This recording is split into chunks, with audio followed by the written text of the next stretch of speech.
All right, Shalom. It's the Brother Barzal from Great Millstone, Atlanta. I want to start out by giving all praise, honor, and glory to Yahweh by Hashem Yahushua by Hashem Kakadash. Double honor to the apostles and elders of Great Millstone, and Shalom to all the Akim out there pushing the word, sincerity, and the truth. This, like I said to the brother earlier, this is going to be the lesson going into don't allow your job to exhaust your spirit. You know, your work, you know, your 9 to 5, whatever hours that you may put on the clock for the man. Don't let it suck the spirit out of you. You know, we all have a job. We all know that, you know, as it is written, if you don't work, you don't eat. You have to provide for yourself. You need your daily bread. That's the essentials to life. You know, we in a particular captivity. We're subject to payments. All these things are without a given, you know. But you don't want to overwhelm yourself and consume your mind with work, to the point where you can't produce in the spirit. You know, you're always mentally pondering on the gaining a dollar. You know, how much more that you can actually add. And as the saying goes, more money, more problems.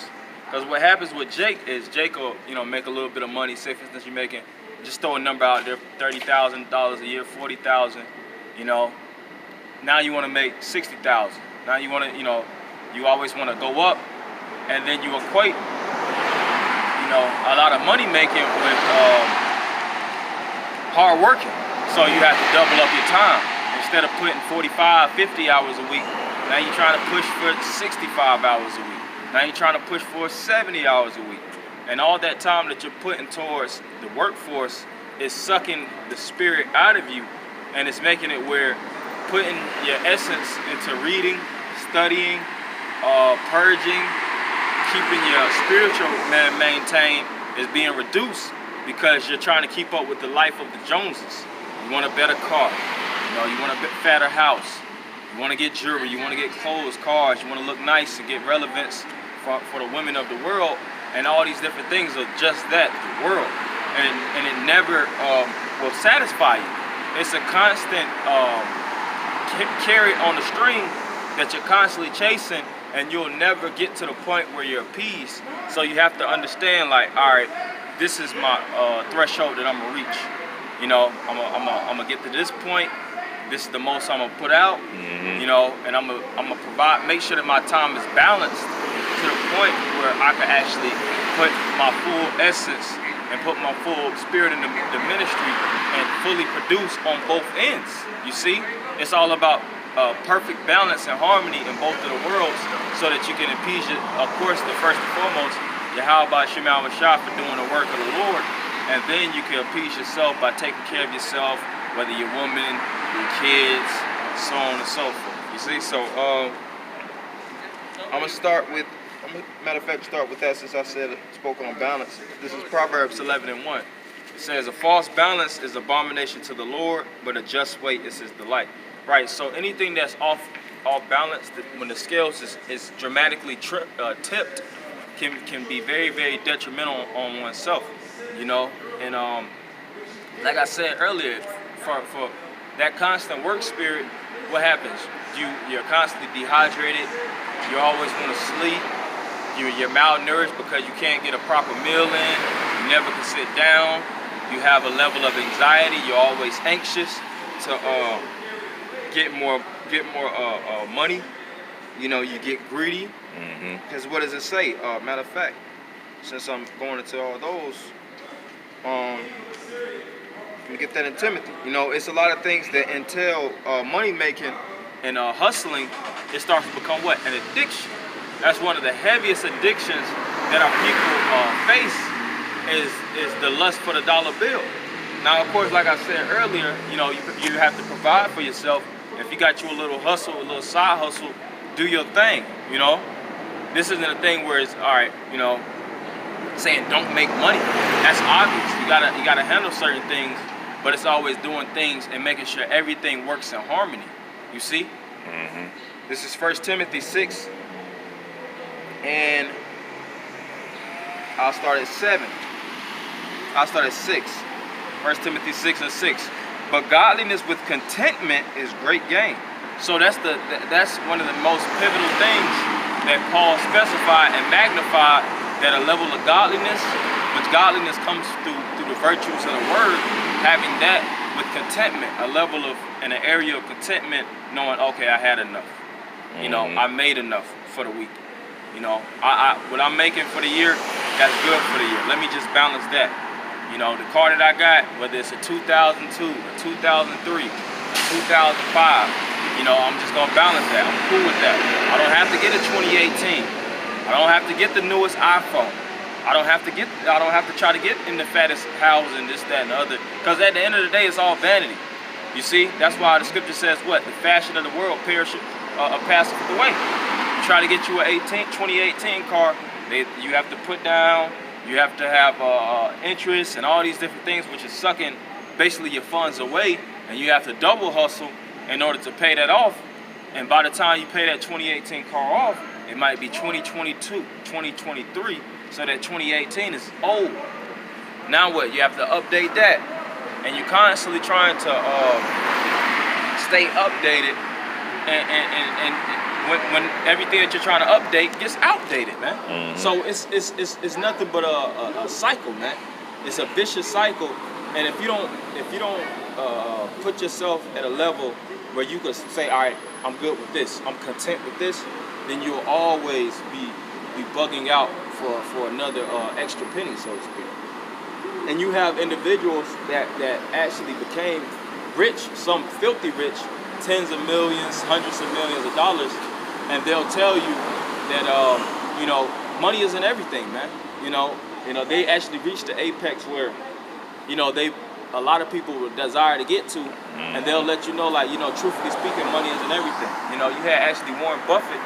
He spoke on how he was like, you know, really, you know, it's not no big difference between my life and yours. So speaking to the assembly, you know, he was doing a you know, speech on the podium. You know, he was like, man, you know, I might have a couple extra rooms, I might have a couple more cars, this, that, and the other. Now, of course, he's a multi-billionaire. You know, his money spreads pretty far. But at the end of the day, he's really nonchalant, you know? So, of course, like I said earlier, reiterating the point, you have to provide for yourself. Get yourself to a certain point, but always know, okay, that's I'm good right there. You know, I'm straight with this for right now. You see? So continuing on. But they that will be rich fall into temptations and a snare. Right, so if you're always seeking for riches, what does it say that watching for riches driveth away sleep? You know, you go from sleeping 8 hours a day. Now you want to try to sleep 6 hours a day so that you can make, you know, 2 hours extra worth of money. You know, make you an extra $50 a day. You know, extra $300-400 a week. You know, $5,000-10,000 a year. Woo. Now you're like, oh, 6, but let me try to do 5 hours, you know, sleep. Let me try to just sleep, you know, 4.5. And a lot of times people that try to do that, they try to supplement their sleep with certain stimulants to keep them up. Whether it's, that's where drug addiction comes in, cocaine addiction, all right, over excessive drinking of coffee, cappuccino, to keep your body driven, and you're doing nothing but breaking your body down to the point where you're gonna have to have all kind of medical expenses later on in life for always trying to hustle, man. So all that money that you're looking to make, first off, you're spending it because you're putting in more debts, and then it's gonna be harder to climb out of that physical hole because your body is gonna be all jacked up when you should have been taking care of it constantly. The more that you've been putting all this output, it's input, output, input, output. Jake just want to put out, put out, put out, put out, and they wonder why they're wrecked, man. It says, for the love of money is the root of all evil. Excuse me, I'll read that over.